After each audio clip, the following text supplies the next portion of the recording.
পোলাপানরা গণঅভ্যুত্থান ঘটায় আপনাদের কথা বলার সুযোগ আমরা ফেলে থাকতে না। দলীয় নেতা ডাক্তার শফিকুর রহমান বলেছেন, আমরা নির্বাচন চেয়েছিলাম কিন্তু নির্বাচনের নামে ষড়যন্ত্র চাইনি। তিনি বলেছেন ষড়যন্ত্র করা হয়েছে এবং ইন্টারিম গভর্নমেন্ট যাদের পরিচয় আসলে নিরপেক্ষ ছিল তারাই এই ষড়যন্ত্রের শরিক ছিল। এবং তিনি আরো উল্লেখ করেছেন যে তারা স্বীকার করেছেন যে তারা ষড়যন্ত্র করে 11 দলকে হারানো হয়েছে। জানতে চাই, নির্বাচনের 5 মাস পর হঠাৎ জামায়াতের আমিরের এই অন্তর্বর্তী সরকারের বিরুদ্ধে এই অভিযোগ কেন তুলেছেন? ধন্যবাদ আপনাকে। এই কথাটা তো প্রথমেই তুলেছেন আমাদের স্বরাষ্ট্রমন্ত্রী জনাব সালাউদ্দিন। উনি সংসদে মাননীয় প্রধানমন্ত্রীর কাছে সরাসরি আবেদন করেছেন যে অন্তর্বর্তীকালীন সরকার দুর্নীতি করেছে, তাদের বিরুদ্ধে ব্যবস্থা নেওয়া হোক। আমি জানি না সেটা আপনারা তখন পিক আপ করেন নাই। যেখানে সরকারি দলের স্বরাষ্ট্রমন্ত্রী সরাসরি সংসদে দাঁড়িয়ে মাননীয় প্রধানমন্ত্রীর কাছে বলতেছে, বিচার দিচ্ছে যে আমরা এখানে অন্তর্বর্তী সরকার দুর্নীতি করেছে, তাদের বিচার হওয়া দরকার, আপনি বিচারের ব্যবস্থা করেন।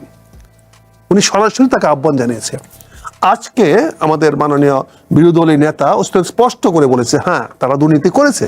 তার মানে সরকারি দল বিরোধী দল উভয়ে এখানে ঐক্যমত পোষণ করেছে যে ডক্টর ইউনূস সাহেব এখানে দুর্নীতি করেছে এবং এই দুর্নীতির বিচার হওয়া দরকার।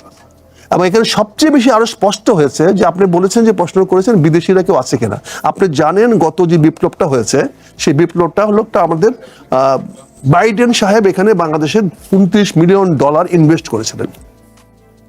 ইনভেস্ট করে এখানে অনেককে পিটার হাস অনেক লোককে ভাড়া করে করে করে করে এনজিওকে, আমাদেরকে সামরিক অফিসার, প্রশাসনিক অফিসার, পুলিশের লোক, ছাত্র বিভিন্ন সুযোগ করে একটা সুন্দর করে একটা বিপ্লব সাজিয়েছিল। এটা বাস্তবতা, এটা সহজ হয়েছে। তারপরে ডক্টর ইউনূস সাহেব আসা ক্ষমতাটা আমাকে বসে গেলেন বাইডেন সাহেবের বদলতে।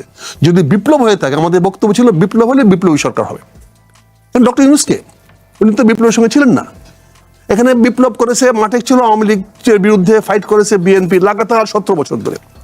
এখানে ফাইট করেছে জামাত ইসলাম, ফাইট করেছে অনেক আমাদের যে ইয়াং জেনারেশন।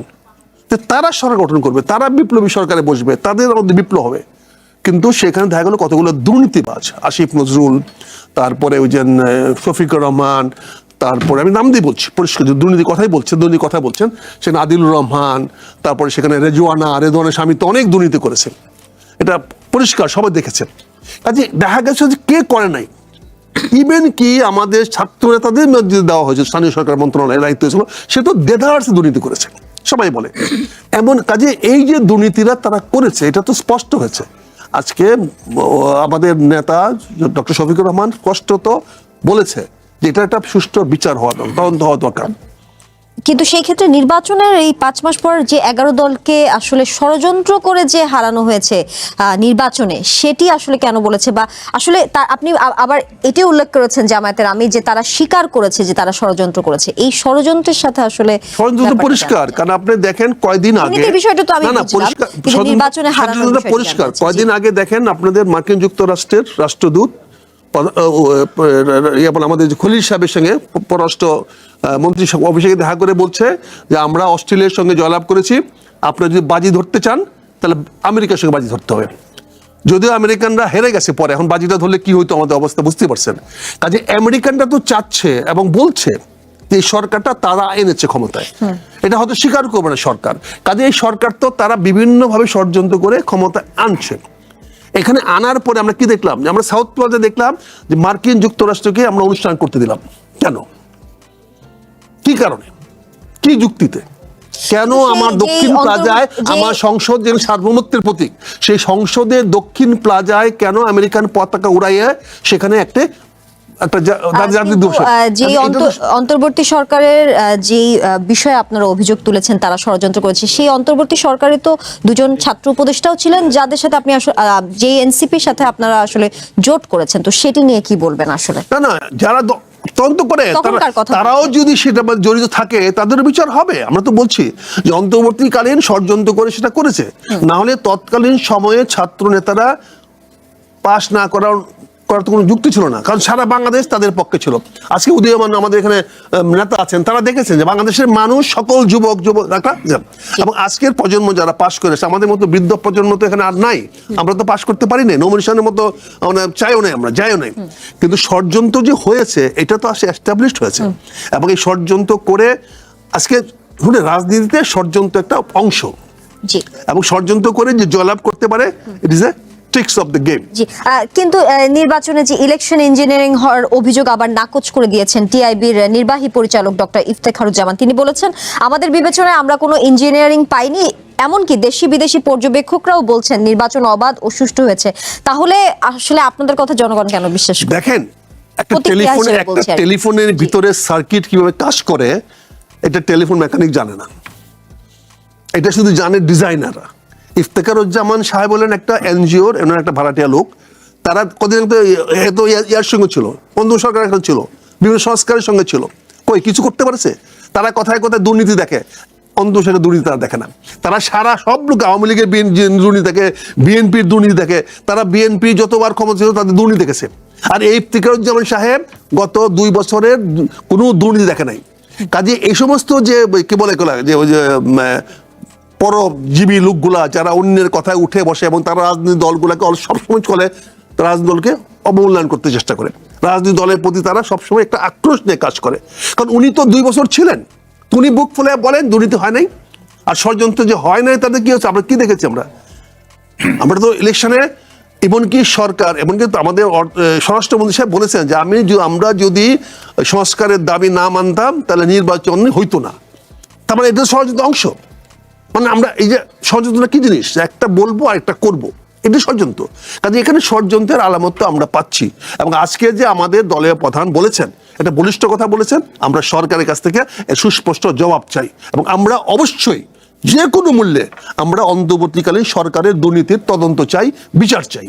জি, রেজাউল করিম রনি বিরতির আগে বলছিলেন, সেই প্রসঙ্গ তুলে যদি আপনার কাছে আসি, যে উনি যেমনটা বলেছেন বিএনপি ক্ষমতায় কিন্তু দেশ চালাচ্ছে জামায়াত আওয়ামী লীগ, এই বিষয়ে আপনার মন্তব্য জানতে চাইবো। সেই সাথে জানতে চাইবো অন্তর্বর্তীকালীন সরকারের সঙ্গে জামায়াতের ঘনিষ্ঠতা বেশি দেখা গেছে, এমনটাও আমরা দেখেছি বিশ্ববিদ্যালয়ের উপাচার্য থেকে শুরু করে বিভিন্ন প্রতিষ্ঠানে জামায়াত ঘনিষ্ঠ বা শিবিরের সাবেক কর্মীদের পদায়ন করা হয়েছে। অন্তর্বর্তীকালীন সরকারের উপদেষ্টা ছিল জামায়াতের জোটে থাকা এনসিপির নেতারা, যখন সেই সময় আমি আপনাকে সেটা বলছিলাম। তাহলে অন্তর্বর্তীকালীন সরকার যদি আসলে ষড়যন্ত্র করে, সেটি তো আসলে বিএনপির বিরুদ্ধে হওয়ার কথা, সেটি জামায়াতের বিরুদ্ধে কেন করবে? দেখেন, আমার ছোট ভাই অত্যন্ত সুন্দরভাবে বলেছেন যে ঢাকা মহানগরের 3টা আসনে নির্বাচনে ইঞ্জিনিয়ারিং হয়েছে এবং 3টা ইঞ্জিনিয়ারিং হওয়ার কারণে জনগণ ভোট দিতে পারে নাই, কিন্তু তারা নির্বাচিত হয়েছে। তার মানে তো প্রমাণিত হয়ে গেল। ডক্টর শফিকুর রহমান যে কথাটা বলছেন প্রমাণিত হয়ে গেল। তার মানে উনি তো জানেন ইঞ্জিনিয়ারিং করে পাশ করছেন। তা ওনারা আসলে ইঞ্জিনিয়ারিং করে পাশ করতে পারেন, তাহলে এরকম ইঞ্জিনিয়ারিং তো আরো হতে পারে। যেমন আমরা যেমন জানি ঢাকা শহর, আমরা ক্যান্টনমেন্টে থাকি, এখানে তো তারেক রহমান সাহেব পাশ করার কোনো গ্রাউন্ডই ছিল না, কোনো মানে ভোটই ছিল না তা পাশ করার মতো। পাশ করছে 4000 ভোটে, আমাদের প্রধানমন্ত্রী পাশ করে 4000 ভোটে দেশের প্রধানমন্ত্রী পাশ করে। কারণ আমি আমার দলীয় হিসাবে তো আমি অস্বীকার করবো, ঠিক আছে, কারণ আমি সেটা বলছি না, কিন্তু আমার ভাই প্রমাণ করে দিলেন যেটা। আর আমরা একদিন জানতাম বিপ্লব হয়েছে, 5ই আগস্টে বিপ্লব হয়েছে। আজকে আমার ছোট ভাই বললেন না গণ অভ্যুত্থান হয়েছে। তো গণ অভ্যুত্থান বিপ্লবের তো রাত দিন ফারাক, অবশ্যই রাত দিন ফারাক, অনেক রাত দিন ফারাক। এটা বিপ্লব কে বলে, কারা বলে, না কে বলে কিনা জানি না, কিন্তু আমার এটা আপনি আলোচনা করবো আমরা। না করেন, যদি গণ অভ্যুত্থান হয়ে থাকে তাহলে তো আমারই ক্ষমতা থাকবে। অভ্যুত্থান হয়েছে, সরকার পরিবর্তন হয়ে গেছে, সেখানে তো সচিবের কি দোষ, পুলিশের আইজির কি দোষ, কর্মচারীদের কি দোষ? অভ্যুত্থান তো হয়েছে উপরে। আর বিপ্লব যদি হয়ে থাকে তাহলে সমস্ত কিছু পরিবর্তন করতে হবে। তো বিপ্লব হয় না, ভেরি গুড, শুনলাম, এখন জানলাম আমরা থেকে, আমি তো তর্ক করছিলাম, আমরা জানলাম বিপ্লব হয় না, অভ্যুত্থান হয়েছে। তো অভ্যুত্থান যদি হয় তাহলে সেই অভ্যুত্থানে জামাত তো স্বাভাবিকভাবে অংশগ্রহণ করে তার নিজের দলীয় লোক দেখে ক্ষমতা বসিয়েছে। অভ্যুত্থান, অভ্যুত্থান মানে কি? আমি নিচে ছিলাম, উপরে উঠে আসছি, এটা তো অভ্যুত্থান। আমার এখান থেকে আমি উঠে আসছি, অভ্যুত্থান অর্থটা কি? আমি অভ্যুত্থান করেছি, করে আমার লোক দেখে আমি ক্ষমতা বসিয়ে দিয়েছি, আমি আমার ডক্টর ইউনূসকে এনে বসিয়ে দিয়েছি, অভ্যুত্থান। কিন্তু বিপ্লব যদি হইতো তাহলে তো রনি ক্ষমতায় বসতো, কারণ রনি তো রাস্তায় আন্দোলন করেছে, এটা তো আমার বসার কথা না। কাজে এখানে আপনি বলছেন এনসিপি তো পরে দল হয়েছে, জামাতের সঙ্গে আঘাত হয়েছে, কিন্তু এর আগে কি হয়েছে? জামাত এটাকে অভ্যুত্থান বলেছে, আমরা বলছি বিপ্লব। তখন আমি জামাতে ছিলাম না, আমি জামাতে যোগদান করছি ডিসেম্বরে, কিন্তু আমরা অভ্যুত্থান 2 বছর পরে জামাতে যোগদান করছি, কিন্তু আমরা বিপ্লব বলেছি, আমরা বিপ্লব বিশ্বাস করি। আমরা বারবার বলে আসছি বিপ্লবী সরকার হওয়া দরকার ছিল, হয় নাই। আজকে আমার ভাই যেটা বলছেন যে সরকারি কর্মচারীরা কথা ছিল না, এটা কার ব্যর্থতা? যদি কোনো মন্ত্রীর কথা কেউ না শুনে, আমি তো বলবো সেই মন্ত্রীর ক্ষমতায় থাকার কোনো নৈতিক অধিকার নেই, কোনো অধিকার নেই। কারণ মন্ত্রীর কথা শুনবে না তার অধীনস্থ কর্মকর্তারা, এই মন্ত্রীকে পালার রাখার, এটা প্রধানমন্ত্রী সাহেবকে অনুরোধ করবো টু কনসিডার ইট। আপনি সচিবকে চেক করার আগে মন্ত্রীকে চেক করেন, কারণ সচিব তার কথা মানতে বাধ্য। আর এখানে একটা বিষয় মনে রাখবেন, আপনি যদি অতীতের সরকারি কর্মকর্তাকে, পুলিশের কর্মকর্তাদেরকে তৎকালীন সরকারে আদেশ শোনার জন্য অপরাধী করে থাকেন, তাহলে আজকেও আপনার আদেশ শোনা অপরাধ হবে। আজকেও আপনার কথা মতো কাউকে চাকরি দেওয়া, আপনার কথা মতো কাউকে ঠিকাদারি দেওয়া, আপনার কথা মতো কাউকে বদলি করা, আপনার কথা মতো কাউকে সুযোগ সুবিধা দেওয়া, সেটাও সম অপরাধ হবে। যে অপরাধের জন্য আজকে অনেকে গ্রেফতার হয়েছে, জেলখানায় গিয়েছে, অনেক কারণ তারা গুম খুন বা করতে সরকার নির্দেশ দিয়েছে। আজকেও যদি আপনি বলেন যে অমুককে অপমান দেন, অমুককে ঠিকাদারি দেন, শুনতে হবে, তাহলে তো ওই সরকারি কর্মচারী একই অপরাধ করতেছে। তাহলে সে কেন করবে একই অপরাধ? অভ্যুত্থানের পরে বলে, বিপ্লবের পরে সে অপরাধ করবে না। আমি অফিসারকে ধন্যবাদ জানাই, সাধুবাদ জানাই যে তারা আজকে মেরুদণ্ড সোজা করে সরকারি কাজ করতে পারতেছে। এই জন্য আমরা বলছিলাম let's have a reconciliation and truth commission করা হোক, একটা সুযোগ দেওয়া হোক। তৎকালীন সময়ে অনেকে চাকরি রক্ষা করার জন্য, বাঁচার জন্য অনেক কিছু করতে বাধ্য হয়েছে, ব্যবসা পাতি ব্যবহার করতে বাধ্য হয়েছে। যাদের কিছু ছিল না, যাদের ইউনিভার্সিটিটা হল ছাড়া কিছু ছিল না, মেসে একটা জায়গা ছাড়া কিছু ছিল না, তার তো হারানো কিছু ছিল না। কিন্তু আমার তো বাড়ি ছিল, গাড়ি ছিল, সবকিছু ছিল, আমার তো আন্দোলনে যাওয়ার মতো, আমি তো 10 বার চিন্তা করতে হয়েছে। কিন্তু যে হলে থাকতো, যে হোস্টেলে থাকতো, যে মেসে থাকতো, তার তো কোনো বিস্তার নাই, তাকে হারানো কিছু নাই। বরঞ্চ আমি আগামীতে অনুপ্রাণিত হব যে এরকম করে যদি আমরা নিহত হতে পারি, তাহলে আমার মারা কাঁদবে। আমার লজ্জা লাগে যখন আমার শহীদ সন্তানের জন্য মা কাঁদে। মা যদি গর্ববোধ করে থাকে, তাহলে মা তো আনন্দিত হবে যে আমার ছেলেটা দেশের জন্য শহীদ হয়েছে। আর এখন তারা ভিক্ষা চায়, রিভলিউশন চায়, চাকরি চায়, ব্যবসা চায়। তো তার ছেলেটাকে মুগ্ধ কি মারা গেছে ওই বাপকে চাকরি দেওয়ার জন্য। রনি, আপনার কাছে জানতে চাই আপনি এই বিষয়ে কি বলবেন। আর সেই সাথে একটু জানতে চাই বাংলাদেশকে নিয়ে আসলে আপনি কি আপনার পর্যালোচনায় বা আপনার পর্যবেক্ষণে দেশি বিদেশি কোনো ষড়যন্ত্র দেখতে পান, সেটা নির্বাচনের আগে হোক বা নির্বাচনের পরে হোক, বা বাংলাদেশের রাজনীতির যেই গতি প্রকৃতি বা গতিপথ সেটি নির্ধারণ করতে এদেশে কি কোনো বিদেশি বিনিয়োগ হয়? দেখেন, প্রথম পার্টের উত্তরটা দিই। বাংলাদেশে এখানে কোনো বিপ্লব হয়নি। বাংলাদেশে একটাই বিপ্লব হয়েছিল 7 নভেম্বর।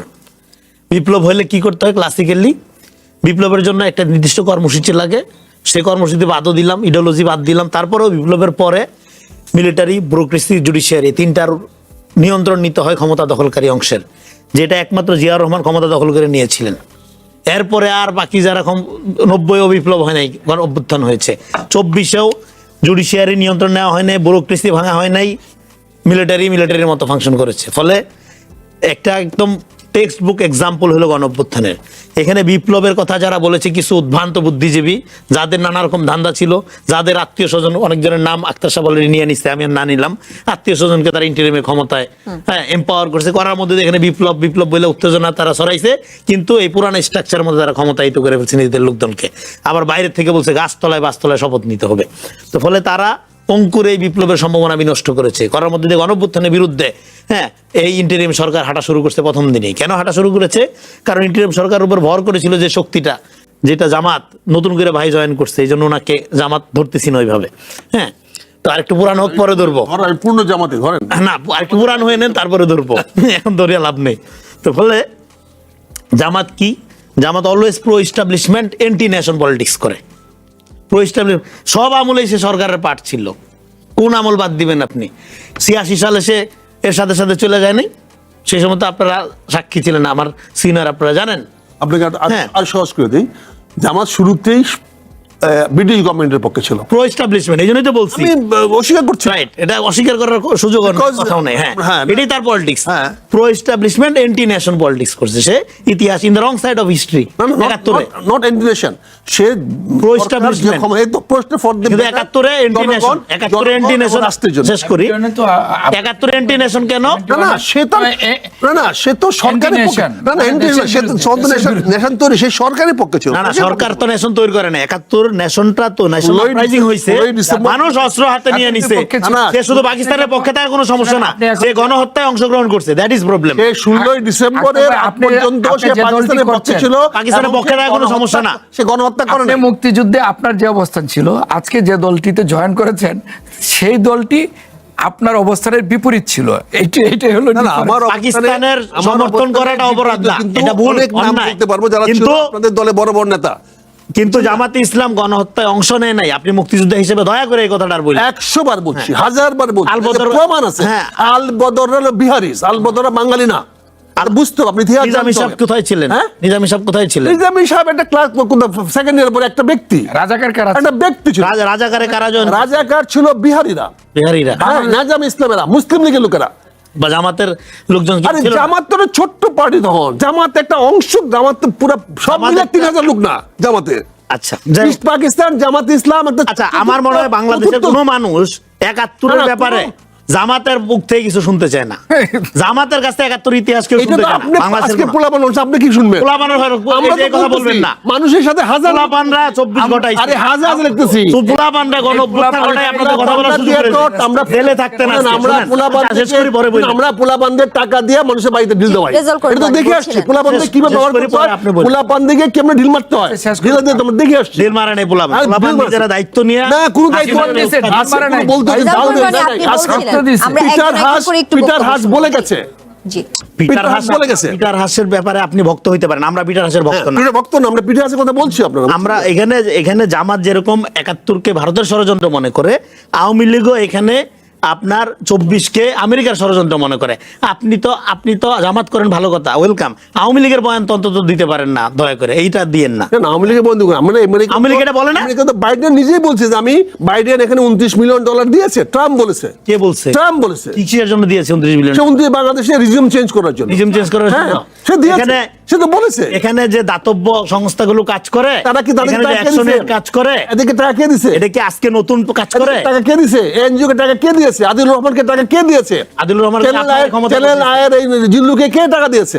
এগুলো ইনকোয়ারি করেন, হোয়াইট পেপার আবিষ্কার করেন, আচ্ছা, এগুলো তদন্ত করেন। আমি তো বলছি আপনার এখানে এই দেখেন ন্যারেটিভটা তৈরি হয় কিভাবে। এখানে 71-এর আগের থেকেই এখানে শুধু আমেরিকা না, জাপান টাকা দেয় না, কি? অস্ট্রেলিয়া টাকা দেয় না, ইউরোপীয় ইউনিয়ন টাকা দেয় না। $29 মিলিয়ন যে বাইডেন 29 মিলিয়ন সামান্য টাকা, এখানে আরো 29 না, না, হাজার হাজার মিলিয়ন ডলার, এখানে হাজার হাজার মিলিয়ন ডলার সব সময় দেওয়া হয়। $19 মিলিয়ন সে রিজিউম চেঞ্জের জন্য হ্যাঁ, আমেরিকান resume বাজেট change-এর টাকা জন্য দিয়েছে। এরকম- জি এখানে আপনার তাহলে এই কথা- বক্তব্য আমি শুনবো, আমি এখানে রেজাল্ট resume করে change বলেন। শেষ করি। বলে, বলে, তাহলে এই কথা বক্তব্যটা শেষ এই হোক, কথা তারপর বাইডেন আপনি যদি জানাবেন বলে, শেষে। তাহলে ওই লোক আর আমেরিকার প্রেসিডেন্ট থাকার কথা না। বাইডেন যদি পাগল হয়, তারা যদি পাগলা কুত্তা ট্রাম্প তো কামড়ায়, বলছে এর ভাই। তখনই শুধু এই কথা বলতে পারে একটা লোক যে আমি একটা দেশে রেজিম চেঞ্জ করার জন্য এত মিলিয়ন ডলার দিলাম। আর দিয়ে প্রকাশ্যে বলেছে ভাই, আপনি কি জানেন? প্রকাশ্যে বলেছে। আচ্ছা, আমাকে আপনি এখন গুগল সার্চ করেন, এখনই পেয়ে যাবেন।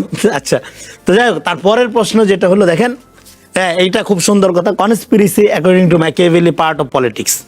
এবং যারা ক্ষমতায় থাকে তারা জানে how to battle, how to combat with the conspiracy. কিন্তু কনস্পিরেসির কতগুলো স্ট্যান্ডার্ড থাকে, কনস্পিরেসির কতগুলো আপনার কি বলবো যে মানে আপনি কিভাবে এটা প্লেস করতেছেন তার কতগুলো আর্ট থাকে।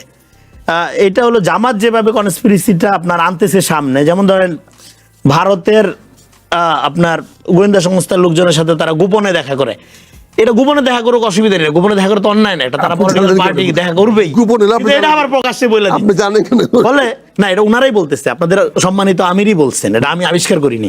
তো এখন এই যে কনস্পিরেসি তারা করবে, ভালো কথা, করুক, আমরাও চাই করুক, কিন্তু কথা হলো এটা করার যে আর্টটা, এটা তো তারা নিজেরাই ভঙ্গ করতেছে। পারে নাই, আবার বলে দিচ্ছে বুকা তো পারে নাই, হ্যাঁ, বুঝছেন না? তো এখন এখানে যে কনস্পিরেসি গুলো আবিষ্কার করা হচ্ছে, সেই কনস্পিরেসি গুলো আওয়ামী লীগের রাজনীতিকে শক্তিশালী করছে। আপনি যখন বলবেন যে 24-এর গণ অভ্যুত্থানে এটা একটা আমেরিকান ডিজাইন, তার মানে আবার আপনি বলতেছেন যে জুলাইয়ের শহীদরা গর্ব ফিল করে না কেন তার বাবা মারা, কেন ইয়ে করেন করে তো, না? গর্ববোধ করে না, হ্যাঁ, কেউ অবশ্যই করে, টাকা চায়, ভিক্ষা চায়। অবশ্যই করে। আমি পয়সা জুলাই চায়। যোদ্ধাকে দেখি, কেউ করে না, আপনি- কেউ করে না। এভাবে সব করে, আমি জুলাইকে পূর্ণ পয়সা দিলাম না, আমি পূর্ণ পয়সা দিলাম না, আমাকে এইটা দিল না, আমাকে এইটা দিল না, আমাকে এইটা দিল না। এটা 71-এর পরে করে নাই, Everyday, আপনাদের no, করে নাই, কেউ করে নাই, আপনাদের- কেউ করে নাই। মোহাম্মদ আখতারুজ্জামান বাচ্চু। কেউ করে খাস করে আচ্ছা, আপু, এক সেকেন্ড। জি জি তাহলে আপনি জুলাই যখন আপনাকে ফ্যাসিলিটেট করে, আপনার পক্ষে থাকে, তখন জুলাই মহান। কিন্তু যখন জুলাইটা একটা নাগরিক ভিত্তিক বাংলাদেশ রাষ্ট্র গঠনের জন্য একটা অংশীদারত্বমূলক একটা জায়গায় আমরা তখন চিন্তা করি, এবং আমরা যখন কোনো চেতনার ব্যবসা, এদার 71, নেদার 24 ছোট ভাই, যখন আমরা ছোট ভাই, ওয়েট করে ছোট ভাই ইন্টারাপ্ট করার ঠিক না, আমার তো বলছি। আচ্ছা, বলেন। আমি অভ্যুত্থান যতক্ষণ বলবেন আমি ততক্ষণ এটার সঙ্গে নাই। আমি বিপ্লবের পক্ষে, আমি বিপ্লব না করে বিপ্লবের পক্ষে না, আপনি থাকলে বলেন কেমনে না, হবে? আপনি বলেন না, কিন্তু আমি মনে করি 5ই আগস্টে বিপ্লব হয়েছে এবং বিপ্লবটাকে ব্যর্থ করে দেওয়া হয়েছে। আমি আমার স্ট্যান্ড সেটা। জি, এই আপনি ভালো বিষয়ে লাগে না, Thank you. ভালো লাগে না, Thank you. আপনার স্ট্যান্ড এই বুঝতে বিষয়ে পারলাম। মোহাম্মদ আখতারুজ্জামান আপা, ছোট্ট কথা করে শেষ করে আপনাকে- নিতে জি হবে। জি জি বলেন, জি সেটা নেতার হলো বলেন। যে উনি- 30 সেকেন্ডে শেষ করবেন, জি। উনি বিপ্লব না করে বিপ্লবের পক্ষে, কিন্তু আমরা একটা অভ্যুত্থান করেছি এবং অভ্যুত্থানের পক্ষে, এবং অভ্যুত্থান করে কেউ লজ্জিত না, জি জি গর্বিত আমরা সবাই। এবং অভ্যুত্থান বিক্রি করে যারা ক্ষমতার ভাগীদার হইতে চাইছিল তারাই শুধুমাত্র লজ্জিত। এক্স্যাক্টলি, আমি এটা একমত এই আপনার বিষয়ে সাথে। একটু ছোট্ট